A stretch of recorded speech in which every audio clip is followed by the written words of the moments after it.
फिर से लेकर आ चुके हैं आप लोगों के लिए सुबह की सभी ताज़ा और बड़ी खबरें। एक एक कर आपको सारी खबरों की जानकारी देंगे। आज देश दुनिया में क्या कुछ हो रहा है। दरअसल सबसे पहली जो बिग ब्रेकिंग न्यूज़ आ रही है, किसानों के आंदोलन ने पकड़ा जोर। दिल्ली में आप लोगों को बता दें, दिल्ली में फिर से एक बार अमित शाह की हुई किरकिरी, इसके बारे में आपको विस्तार से बताएंगे। वहीं पर दूसरी बिग ब्रेकिंग में हम आपको बताएंगे राहुल गांधी का मोदी सरकार पर हमला। कहा अंधी और गूंगी बहरी सरकार है ये, जो कि किसानों के साथ अन्याय करने पर तुली है। इसके बारे में भी आपको विस्तार से बताएंगे। वहीं पर अगली बिग ब्रेकिंग में हम आपको बताएंगे कांग्रेस की प्रवक्ता अलका लांबा ने साधा मोदी सरकार पर अपना निशाना। कहा आज देश की यह हालत है। जी हां, देश कर्जे में डूबा हुआ है, लेकिन 25,000 करोड़ का नया सांसद बनाने की इस वक्त क्या जरूरत थी, इसके बारे में भी आपको विस्तार से बताएंगे। वहीं पर अगली बिग ब्रेकिंग में हम आपको बताएंगे, जी हां, आपने लगाया, आप लोग बता दें अमित शाह पर बड़ा आरोप। जी हां, दरअसल आप लोग बताते हैं डिप्टी सीएम पर जानलेवा हमला। पुलिस ने बैरिकेडिंग हटाकर भाजपा के गुंडों को अंदर जाने दिया और आप लोग बता दें डिप्टी सीएम और खुद सीएम केजरीवाल के घर पर तोड़फोड़ की गई है, उनका गेट तक तोड़ दिया गया। इसके बारे में भी आपको विस्तार से बताएंगे। वहीं पर अगली बिग ब्रेकिंग में हम आपको बताएंगे आपने लगाया बड़ा आरोप। कहा अमित शाह का बहुत ही अच्छा ट्रैक रिकॉर्ड है, ये तो सभी जानते। जी हाँ, अमित शाह के ऊपर कितने केस हैं ये तो आप सभी जानते होंगे, इसके बारे में भी आपको विस्तार से बताएंगे। वहीं पर अगली बिग ब्रेकिंग में हम आपको बताएंगे शिलान्यास कर फंस गई मोदी सरकार, 25,000 करोड़ लगाने को तैयार। जी हाँ, अच्छा खासा सांसद को तोड़ने को सिर्फ इसलिए नींव रखी जा रही ताकि हर जगह अमर हो जाए मोदी जी। जी हाँ, हर जगह उनका नाम लिखा हो कि ये भी उन्होंने बनवाया था। इसके बारे में भी आपको विस्तार से बताएंगे। वहीं पर अगली बिग ब्रेकिंग में हम आपको बताएंगे किसानों का फूटा गुस्सा। कहा कंगना और शाह एक दिन आकर खेती कर बता दे। जी हाँ, मुंह से फड़फड़ाना अलग बात होती है, दोनों एक दूसरे की दलाली करने में लगे हुए हैं। इसके बारे में भी आपको विस्तार से बताएंगे। वहीं पर अगली बिग ब्रेकिंग में हम आपको बताएंगे नरेंद्र सिंह तोमर ने प्रेस कॉन्फ्रेंस कर साफ साफ बोला कि ये किसान कानून वापिस नहीं लिया जाएगा। हाँ, अगर कोई बात करनी है तो हम किसानों से करने को तैयार। देखिए, एक तरफ किसान परेशान होना 15 दिन से, वहीं दूसरी तरफ बीजेपी वाले विवादित बयान देने से बाज नहीं आ रहा है। वहीं पर अगली बिग ब्रेकिंग में हम आपको बताएंगे, जी हाँ, दरअसल आप लोग बता दें एक के बाद एक मोदी सरकार पर उठ रहे सवाल। कहा 15 दिन, पूरे 15 दिन होगा किसानों को एक ही एक सवाल का जवाब क्यों दे रही है बीजेपी। अगर उनके पास किसानों के सवाल का जवाब नहीं तो मान ले कि ये काला कानून गलत है किसानों के लिए। इसके बारे में भी आपको विस्तार से बताएंगे। वहीं पर अगली बिग ब्रेकिंग में हम आपको बताएंगे, जी हाँ, 14 दिसंबर के दिन से देशव्यापी आंदोलन शुरू। पूरे दिल्ली का चक्का जाम कर दिया जाएगा, टोल टैक्स को टोल फ्री कर दिया जाएगा, टोल प्लाजा को। जी, इसके बारे में भी आपको विस्तार से बताएंगे। तो सारी खबरें आप लोगों को एक एक करके देंगे। फिलहाल चलिए बढ़ते सबसे पहली और सबसे बड़ी खबर की ओर। दरअसल दोस्तों आप लोग बता दें देश में जो यहाँ पर किसानों के आंदोलन को मिल रहा पूरे देश का समर्थन। जी हाँ, एक तरफ भाजपा की निकम्मी सरकार तो वहीं दूसरी तरफ किसानों को मिल रहा है पूरा पूरा समर्थन देश की जनता से। दरअसल आप लोग बता दें आज जिस तरीके से 15 दिनों से किसान ठंड में बैठा हुआ है, ये अपने आप में एक बड़ी बात है। अगर इंसानियत से सोचा जाए तो देखा जा सकता है कि किसानों ने इतिहास रच दिया। किसी ने यह सोचा नहीं होगा कि किसानों का जो आंदोलन है वो कम होने के बजाय बढ़ता ही जाएगा।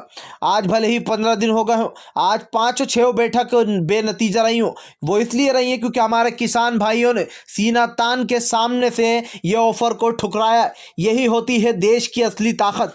बॉलीवुड से तो आप लोग बता दें पूरा बॉलीवुड किसानों के साथ उतर आया। बॉलीवुड को छोड़ दिया जाए तो पूरे जो देश की जनता है वो भी किसानों के साथ उतर आई है कि आज देश का किसान इस तरीके से परेशान हो रहा है और मोदी सरकार अपने आप में अड़ी हुई है। जी हाँ, वहीं पर आप लोग बता दें किसानों को लोगों ने कहा अगर मोदी सरकार सोच रही है कि किसान डर जाएगा या पीछे हट जाएगा तो बिल्कुल ये गलतफहमी पाल कर ना रखे। जी हाँ, ये प्रोटेस्ट खत्म नहीं होने वाला।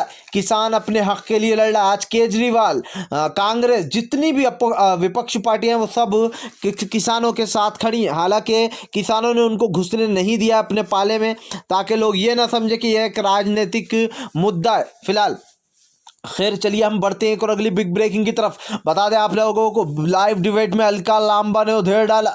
जी हाँ, बीजेपी के प्रवक्ता को। दरअसल आप लोग बता दें जो अलका लांबा ने बात बोली है वो बात काफ़ी ज़्यादा सराहनीय है और सोचने वाली है। अलका लांबा ने बीजेपी के प्रवक्ता को कहा कि आखिर इस वक्त में, इस दौर में जब किसान ठंडी हवा में बैठा आज 15 दिन से ये जो काला कानून लाया गया है ये पूंजीपतियों के लिए लाया गया है, लेकिन सबसे बड़ा सवाल जो उठता है वो 25,000 करोड़ का नया सांसद क्यों बनाया जा रहा है, जबकि अभी सरकार ने कर्जा लिया है। जी हाँ, सरकार के पास दूसरे प्रोजेक्ट के लिए पैसा नहीं है, लेकिन सांसद के लिए फौरन पैसा आ गया है।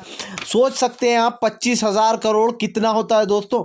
आज लोगों के पास जब नौकरियां नहीं है, कोरोना में देश की अर्थव्यवस्था पूरी तरीके से डामाडोल हो चुकी है, आज जीडीपी पूरी नीचे आ चुकी है, हमसे अच्छे बांग्लादेश और पाकिस्तान के हालात है। क्या ऐसे में सरकार को 25,000 करोड़ का प्रोजेक्ट शुरुआत करना जरूरी था? क्या सरकार नहीं जानती कि उसने कितना कर्जा ले रखा है चीन और दूसरे देशों से? या फिर सरकार ये सारी चीजें छोड़कर अय्याशियों पर उतर आई है? जी हाँ, या फिर अलकलामा ने कहा कि पीएम मोदी सोचते हैं कि बस मैं अमर होना चाहता हूं, जी हाँ, हर जगह अपने नाम की नींव रख दूं। भाई जब ये बनेगा नया सांसद तो इसमें नेम प्लेट जो लगेगी वो तो मोदी जी के नाम की ही लगेगी ना, तभी तो यहाँ पर मोदी जी इसमें 25,000 करोड़ रुपए खर्च करने को तैयार हैं। अब अगर आप लोगों को याद हो तो मोदी जी ने कुछ दिन पहले अपनी अय्याशियों के लिए एक प्लेन खरीदा था। वो कितने का था इसका दाम जरा सुन लीजिए, 8,000 करोड़ का वो प्लेन था। खुद के लिए निजी प्लेन खरीदने की ज़रूरत क्या थी? क्या हमारे पास प्लेन नहीं थे? या फिर सरकार ये बताना चाहती है कि वो जो मोदी जी ये कहते थे, आज भी मुझे याद है उनका वो बयान जब उन्होंने कहा था कि मैं तो फ़कीर हूँ, झोला उठाकर चल दूंगा, जब मैं ना मेरे पास आज कुछ है ना कल कुछ होगा, मैं फ़कीर हूँ और झोला उठाकर चल दूंगा। वाह भाई, हमने पहली बार देखे फ़कीर के ऐसे अय्याशी वाले शौक जो कि देख के सब लोग हैरान होगा। ये बात तो सच है कि दुनिया का हर इंसान ऐसा फ़कीर बनना चाहेगा भाई, जिसको 8,000 करोड़ का अपने लिए प्लेन खरीदने को मिले, 25,000 करोड़ का एक नया सांसद बनाने को मिले, क्योंकि उस पर मोदी जी का नाम लिखाएगा। ये बात अलका लांबा ने जो बोली है कि मोदी जी अमर होना चाहते हैं, जी हाँ, अपना नाम सुनहरी अक्षरों में पन्नों पर लिख देना चाहते हैं। ये समझ में नहीं आ रहा कि इस देश को किस ओर लेके जा रही है भाजपा की सरकार। फिलहाल खैर चलिए बढ़ते हैं हम एक और अगली बिग ब्रेकिंग की तरफ। बता दें आप लोगों को अगली जो बड़ी खबर निकल कर आ रही है, जी हाँ, आप लोग बता दें एक के बाद एक मोदी सरकार पर टूट रहा तुकों का पहाड़। दरअसल अब कंगना रनावत और शाह पर भड़के किसान। कहा भाई शाह और जो कंगना रनावत है वो एक नंबर की दलाल है, वो बीजेपी के लिए दलाली करती है। एक दिन सिर्फ एक दिन आकर खेती करके बता दे हमें शाह और कंगना रनावत, मान जाएंगे हम।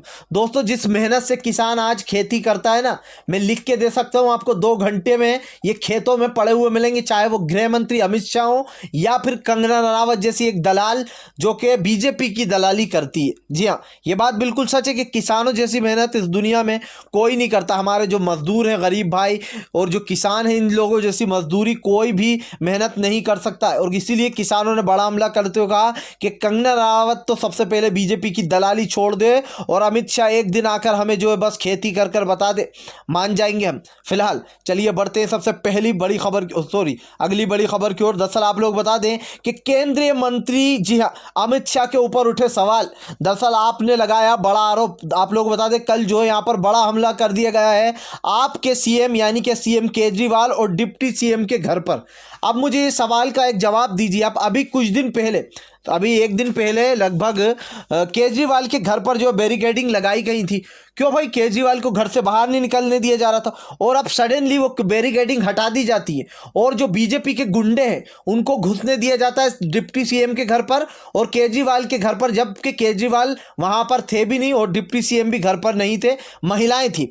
ऐसे में आपका ये बड़ा आरोप लगाया कि जो है यहाँ पर गृह मंत्री अमित शाह का ट्रैक रिकॉर्ड बहुत अच्छा है, वो तड़ीपार थे, उनके ऊपर मर्डर के आरोप थे, कई उनके ट्रैक रिकॉर्ड आपने गिनवाए, और ऐसे में उन्होंने कहा कि डिप्टी सीएम और सीएम की जान खतरे में है, गृह मंत्री अमित शाह उन दोनों की जान लेना चाहते हैं। अब जबकि हमले हो रहा है, आप सोचिए कि जब आप यानी कि सीएम केजरीवाल के घर के बाहर जब बैरिकेडिंग लगाई गई थी तो उनको सडनली जो लोग विरोध करने आए थे उनके लिए वो बैरिकेडिंग क्यों हटा दी गई, क्यों जो है उन लोगों को अंदर घुसने दिया, यह आपका आरोप है। और उनके पास वीडियो भी झेंगे जो कि उन्होंने ये दावा किया। सबसे बड़ी बात तो ये दोस्तों, अगर इस तरीके की जो यहाँ पर होती है प्रोटेस्ट तो लोग ऑफिस को घेरते हैं ना कि किसी के घर को, और अगर घर को घेरते भी है तो वो इंसान साथ में होता है जो ये प्रोटेस्ट करा रहा। लेकिन बीजेपी के गुंडों के लिए उनका कहना है कि रास्ता खोल दिया गया, बैरिकेडिंग हटा दिया गया, केजरीवाल के घर का दरवाज़ा तोड़ दिया गया। तो ये अपने आप में एक बड़ी बात है जो कि अमित शाह के ऊपर फिर से एक बार इस तरीके तरीके के आरोप लगे कि अमित शाह लेना चाहते हैं डिप्टी सीएम और सीएम की जान। लेकिन एक बात ये काबिल तारीफ है कि केजरीवाल ने किसानों का जमकर साथ दिया। हालांकि उन्होंने उनके लिए टेंट लगवाया है, यहाँ तक कि उस मैदान को जेल में तब्दील नहीं होने दिया, जिसकी भाजपा बहुत दिनों से कोशिश कर रही है कि इस मैदान को जेल में तब्दील किया जाए। और यह आपका सीधा सीधा आरोप है अमित शाह के ऊपर कि वो उनकी जान लेना चाहते। फिलहाल खैर चलिए हम बढ़ते हैं एक और अगली बिग ब्रेकिंग की तरफ। बता दें आप लोगों को बीजेपी के ने फिर से एक बार, जी हाँ, बीजेपी के मंत्री का विवादित बयान।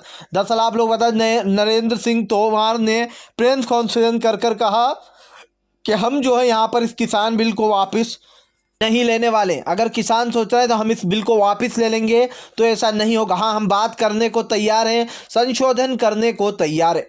वहीं दोस्तों आप लोग बता दें, एक तरफ तो बीजेपी कहती है कि हम किसानों से बात करेंगे, हम किसानों की बात मानेंगे, वहीं दूसरी तरफ बीजेपी के मंत्री लगातार विवादित बयान देते हुए नजर आते।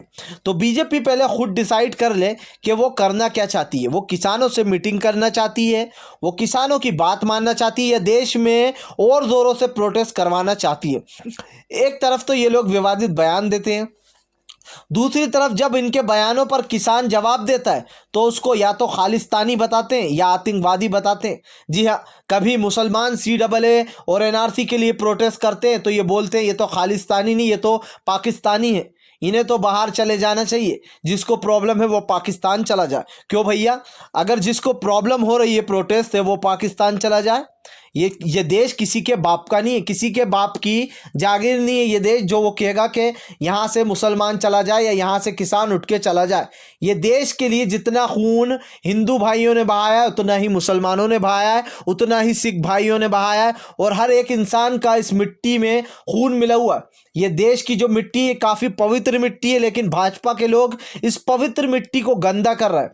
दिल्ली में जब दंगे होते हैं तो इसका आरोप बेचारे उन स्टूडेंट पे लगा दिया जाता है जो कि NRC और CAA में प्रोटेस्ट कर रहे थे। क्या दिल्ली सरकार को यह नहीं पता था कि कपिल मिश्रा जैसे लोग जो कि हमेशा विवादित बयान देते उसके ऊपर कार्रवाई नहीं होना चाहिए थी? आज वही किसानों के ऊपर अपनाया जा रहा है फंडा। किसानों को कभी खालिस्तानी बताते हैं तो कभी कहते हैं कि ये तो बीजेपी के ये तो कांग्रेस के भड़काए हुए लोग हैं, इन्हें तो विपक्ष पार्टियां भड़का रही। पहले तो खुद तय कर ले बीजेपी कि ये खालिस्तानी है या फिर इन्हें कांग्रेस भड़का रही है या फिर ये चीन के, क्योंकि भाई अब तो इन्हें चीन से भी जोड़ दिया गया। तो ये जो समझदारी वाली बात है ये बीजेपी के लोग ही कर सकते हैं भाई। हमें तो पता नहीं है कि कौन सी चीन से कहाँ इसमें चीनी दिखाई दे रहा है उन्हें, या फिर वो लोग सोच रहे हैं कि अगर ये प्रोटेस्ट जो है हल्का पड़ जाएगा या किसान डर जाएगा तो ये बहुत बड़ी गलती है। इस पर अलका लांबा ने भी एक लाइन की थी जो कि मैं आपको बताना ज़रूरी समझता हूँ। अलका लांबा ने कहा कि सरकार सोच रही है ये जो प्रोटेस्ट है ये शांत हो जाए, ये शांत हो जाए, इसलिए उनके साथ बार बार मीटिंग करी जा रही किसानों के साथ, और एक ही फैसला उन्हें बार बार सुनाया जा रहा है। थोड़ा सा संशोधन कर दिया जाता है, फिर किसानों के साथ अगले दिन मीटिंग हो जाती है, फिर 2 दिन की तारीख दे दी जाती है। बीजेपी को लगता है कि किसान का ये आंदोलन है ऐसे करके कमज़ोर पड़ जाएगा, फिर ये आंदोलन धीरे धीरे कर ख़त्म हो जाएगा।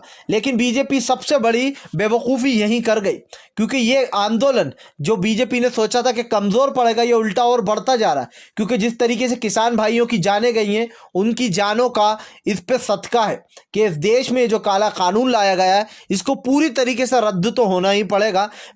हम भी देखते हैं मिलकर इस देश की जनता का जो समर्थन मिल रहा है, उसके बाद बीजेपी क्या करती है, क्या गुंडागर्दी पे उतरती है, क्या लाठी चार्ज कराती है, उसके बाद भी इस देश की मिट्टी का किसान वहाँ से हिलने वाला नहीं है। ये मैं आपको लिख के दे रहा हूँ। बीजेपी की सरकार इस वक्त बहुत बुरी दुविधा में फंसी हुई है। एक तरफ तो ये लोग विवादित बयान दे रहे हैं तो वही दूसरी तरफ किसानों का जो खून है वो खोल रहा है। किसान भाइयों की कई की जान चली गई है, शहादत दी उन्होंने इस देश के किसान के लिए, और ये शहादत ऊपर वाला करेगा तो बेकार तो बिल्कुल भी नहीं जाएगी। फिलहाल खैर चलिए हम बढ़ते हैं एक और अगली बिग ब्रेकिंग की तरफ।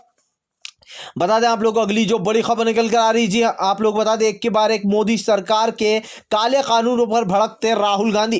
कहा ये गूंगी बेंगी सरकार है, ये किसानों की नहीं सुन रही है, और कांग्रेस जब तक है वो किसानों के साथ खड़ी रहेगी, चाहे कोई कुछ भी करे। हम किसानों के साथ थे, किसानों के साथ है और किसानों के साथ ही रहेंगे। मोदी सरकार की सरकार तानाशाह सरकार है। आज लोकतंत्र का गला घोट दिया गया। दोस्तों ऐसा पहला 50 साल में कभी नहीं हुआ कि जो है शांतिपूर्ण ढंग से किसी को प्रोटेस्ट नहीं करने दिया गया। वो तो ये किसान है और वो एनआरसी में मुस्लिम लोग थे, हिंदू लोग थे, हर धर्म हर समाज के लोग थे जिन्होंने उस बार सांसें फुलवा दी थी मोदी सरकार की। और अब ये किसान कानून को लेकर एक बार फिर से मोदी सरकार फंसी है। किसान एक इंच पीछे हटने को तैयार नहीं है और इनके बस की भी नहीं है कि इतने किसानों को पीछे हटाया जाए, वरना ये लोग लाठी चार्ज कराते उसके बावजूद भी किसान नहीं हटा। तो ये अपने आप में एक बड़ी बात है और बीजेपी की बड़ी हार भी है।